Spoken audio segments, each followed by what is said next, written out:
Hey guys, today we are going to start looking at similar figures. We're going to answer the question, what are similar figures and their attributes? Let's first talk about congruent figures. So congruent figures have the same shape and the same size. Their corresponding angle measures and their side lengths are going to be exactly the same. They do not have to be facing the same way. So as long as their angle measures and side lengths are the same, then they are congruent even if they're facing different ways. So we're going to look at these figures and to determine if they are congruent. So right here I have a rectangle with sides 3 and 5, and this one is a square with all sides of 3. So are these figures congruent? No, because they do not have the same side lengths. Okay, on this next one I have two triangles. This one has side lengths of 9, 9, and 5, and so does this one. So these are congruent even though they are not facing the same way because they have the same side lengths.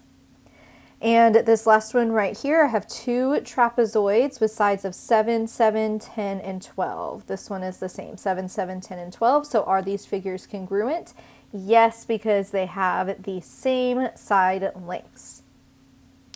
Okay, now let's talk about similar figures. Similar figures are the same shape, but not the same size. Their corresponding angles will be congruent or equal, and then the ratios of the side length are proportional, but they are not going to be the same like they would be in congruent figures. So the first thing we need to do with similar figures is practice identifying our congruent angles and the corresponding side lengths so that whenever we do set up proportions, we know how to do that. So A, B, C is similar to triangle D, E, F. The order in which they give you the information about the shapes is very important. That means that A corresponds to D, which we can see here, B corresponds to E, which we can see here, and C corresponds to F, which we can see here. So it says angle A is congruent to, that would be angle D. And then angle B would be congruent to angle E, since those are corresponding. And then angle C is congruent to angle F, since those are corresponding. Okay, now let's talk about the corresponding side lengths. So A to B are corresponding with D to E, since A and B were congruent to angle D and E. So side AB corresponds to DE. And then side BC would be corresponding with EF.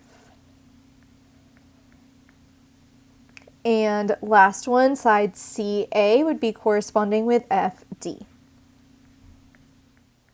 Okay, let's look at this next one. It says that figure LMNO is similar to figure EFGH. So that means that angle L would be corresponding with angle E.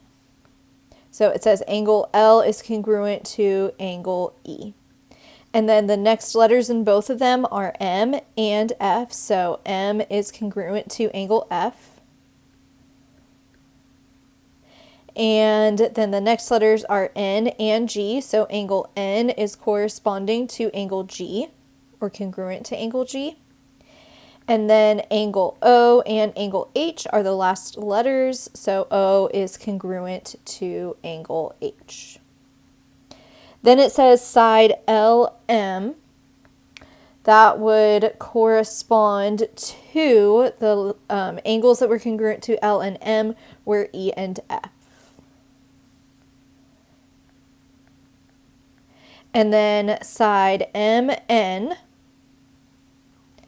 would be corresponding with F and G, since those were the congruent angle measures.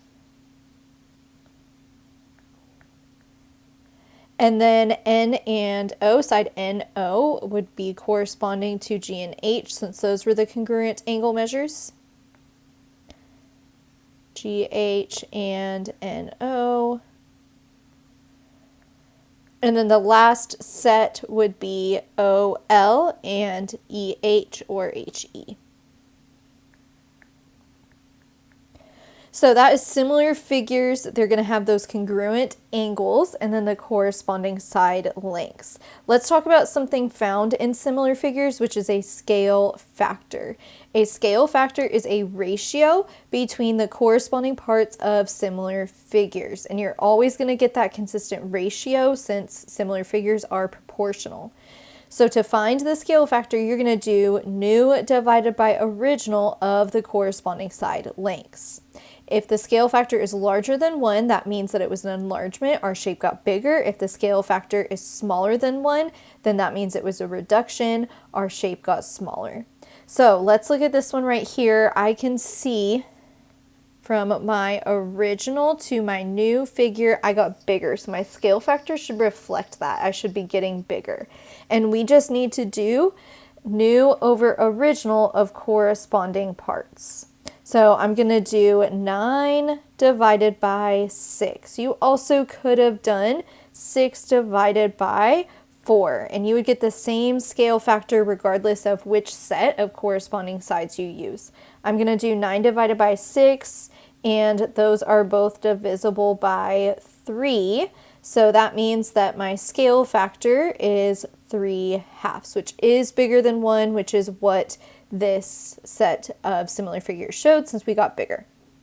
Okay, let's look at this one. Here is my original figure. Here is my new figure. I'm getting smaller, so this time my scale factor should be less than 1. And we want to do new over original of corresponding parts. So I'm going to use the shortest sides this time. So 4 would correspond with 2. So my scale factor would be 2 over 4, which simplifies to 1/2, which is smaller than 1. Makes sense since my figure got smaller. Okay, then last one. Here's my original figure. Here's my new figure. I'm getting smaller again. And on both of these parallelograms, I have longer sides and then I have shorter sides. So I'm going to use one set of the shorter sides to write my scale factor.